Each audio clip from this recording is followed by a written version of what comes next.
Batman number 13, written by Scott Snyder, art by Greg Capullo. This is part one of Death of the Family, the Joker-centric storyline in the main Batman book. So we open up with a van driving into Gotham City, and there's a whole bunch of narration over the top, basically saying how there's been some creepy stuff going on, like it rained hard enough to actually reverse the direction of the Gotham River, and there was a lion cub born with two heads recently.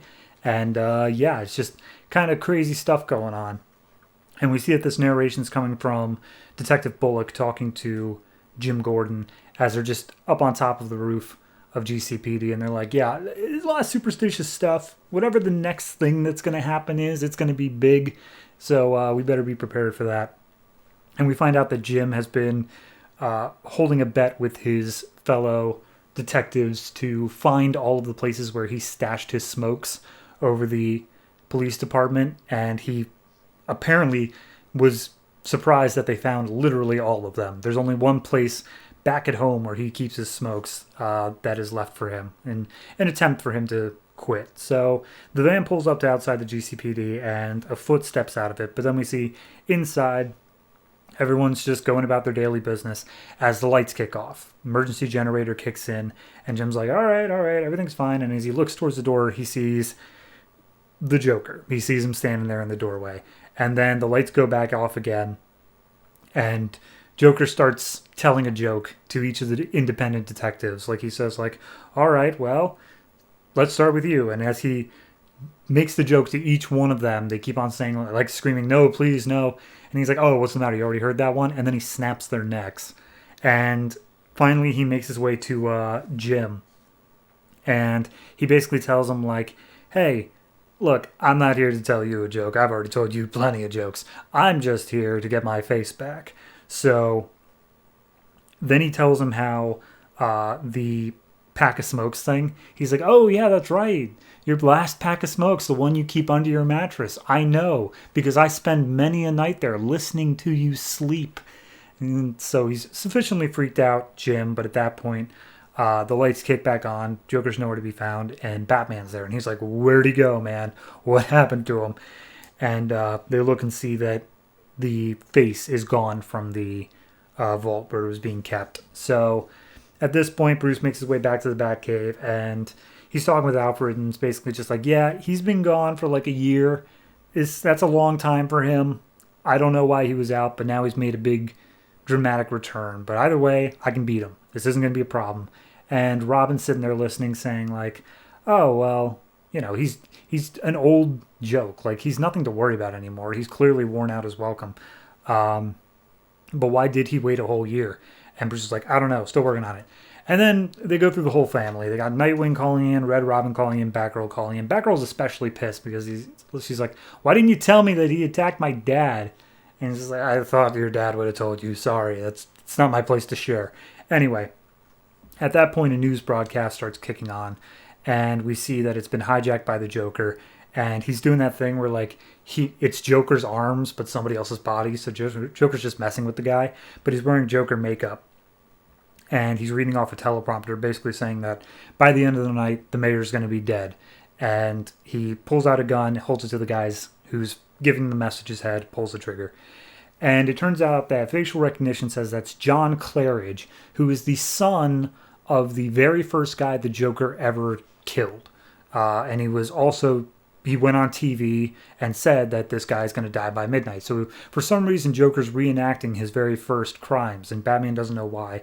And everyone on the call is like, hey, do you want to help with this? And he's like, no, I got it. It's just Joker.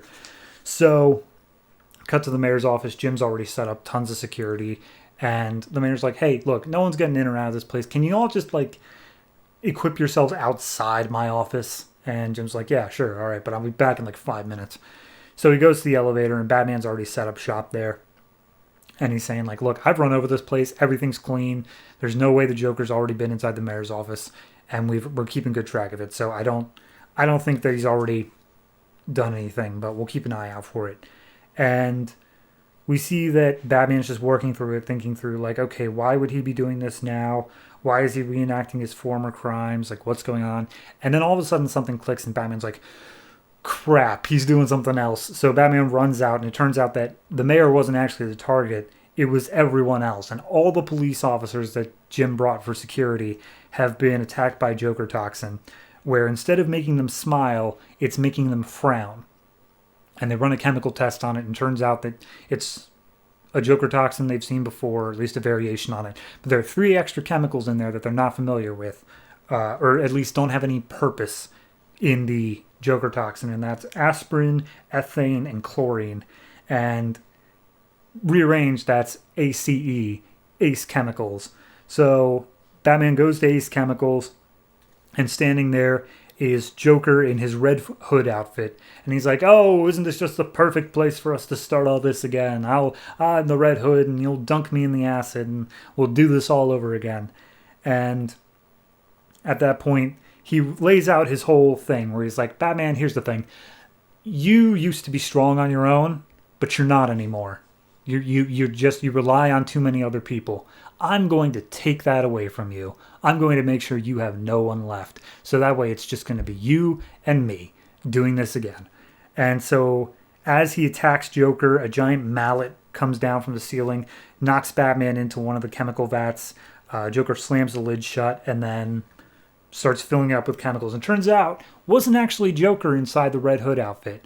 It is actually Harley Quinn, and Joker's just using a radio inside the helmet. And so he calls up, he's like, Harley, tell me where Joker is. And Harley's like, yeah, he's not the same Batman. He's changed. He's different now. He's not Mr. J anymore. And then we cut over to Wayne Manor. Alfred hears a scratching at the door. He opens it up, and he sees that little 2-headed lion cub that I mentioned before is outside. And as he turns around, he sees Joker's there, and it was all just a ploy. And Joker now attacks Alfred with his own face strapped back onto his skull, and he attacks Alfred with a ball-peen hammer. And that's the issue. It's a dense opening issue, I'll tell you that much. I really do enjoy it, though. I think that it sets up a good thing of like, okay, here's what Joker wants, here's the levels that he's going to get it, and he's going absolutely crazy, like super dark over it. Yeah, no, it's just a solid opening to the Death of the Family storyline. Can't say it really faltered on the art at all either. Nothing really stood out. There was, I think, the one panel of Joker stepping out of the van, because all you can see is his ankle and like his shoe, but it's just enough that you're like, oh geez, something's about to go down. That's probably the most standout art moment. But overall, great story. I'll give this one I'll give it an 8, because it's still building. It's just setting things up now. It's still building up, but it is very, very good. So if you haven't checked out the storyline, definitely worth looking into for now.